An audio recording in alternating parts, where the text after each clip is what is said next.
ये कहानी भगवान कृष्ण के बाल्यकाल की है। बचपन में कृष्ण बड़े ही शरारती थे।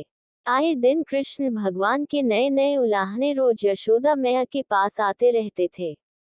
इन्हीं उलाहनों से तंग आकर एक दिन यशोदा मैया छड़ी लेकर कृष्ण भगवान के पीछे दौड़ी थी और मैया से भगाते भगाते गोविंदा एक कुम्हार के घर घुस गए। उस वक्त कुम्हार अपने काम में व्यस्त था, पर जब कुम्हार की दृष्टि भगवान पर पड़ी, तब वह बड़ा ही प्रसन्न हो उठा। कृष्ण बोले, कुम्हार जी, मेरी मैया बहुत क्रोधित है और छड़ी लेकर मुझे ढूंढ रही है। कुछ समय के लिए मुझे कहीं छुपा लीजिए। कुम्हार भगवान श्री कृष्ण के अवतार स्वरूप से ज्ञात था। उसने तुरंत कृष्ण जी को एक बड़े से मिट्टी के घड़े के नीचे छुपा दिया।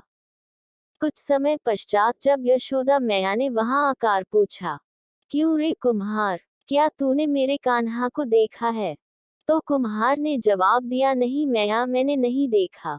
कुम्हार और यशोदा मैया के बीच हो रहा संवाद भगवान श्री कृष्ण गौर से सुन रहे थे। फिर जब माता यशोदा वहां से चली गई, तब कान्हा बोले, कुम्हार जी, मेरी माता यदि चली गई हो तो मुझे इस घड़े से बाहर निकालिए। कुम्हार बोला, ऐसे नहीं भगवान, पहले आपको मुझे वचन देना होगा कि आप मुझे 84 लाख योनियों के बंधन से मुक्त कर देंगे। कुम्हार की बात सुनकर कान्हा जी मुस्कुराए और बोले, ठीक कुम्हार, मैं वचन देता हूँ कि मैं तुम्हें 84 लाख योनियों के बंधन से मुक्ति दे दूंगा। अब तो मुझे बाहर निकालो। कुम्हार बोला, मुझे अकेले को नहीं महाप्रभु, मरे पूरे परिवार को भी 84 लाख यानियों के बंधन से मुक्त करने का वचन दीजिए, तो ही मैं आपको घड़े से बाहर निकालूंगा। इस पर कृष्ण बोले, ठीक भैया, मैं उन्हें भी 84 लाख यानियों के बंधन से मुक्त करने का वचन देता हूँ।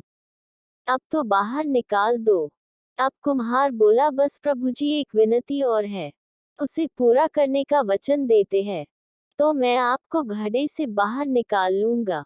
कृष्ण बोले, अब वह भी बता दो। कुम्हार ने कहा, है प्रभु जी, जिस घड़े के नीचे आप छुपे हैं, उस घड़े को बनाने के लिए लाई गई मिट्टी मेरे बैलों पर लाद कर लाए है। आप मेरे उन बैलों को भी 84 लाख यानियों के बंधन से मुक्त करने का वचन दीजिए। कृष्ण भगवान ने कुम्हार का प्राणी प्रेम देखकर उन बैलों को भी मोक्ष देने का वचन दिया।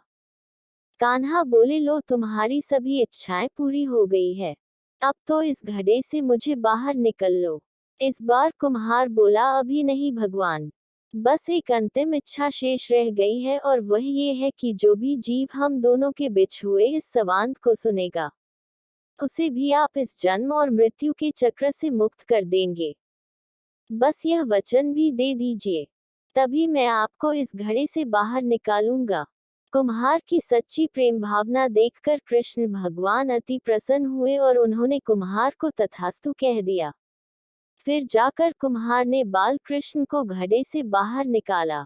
उनको साष्टांग प्रणाम करके उनके चरण धोए और वह चरण अमृत प्राशन करके अपने पूरे घर में उसका छिड़काव किया। अंत में कुम्हार प्रभु कृष्ण के गले लगकर इतना रोया कि उनमें ही विलीन हो गया।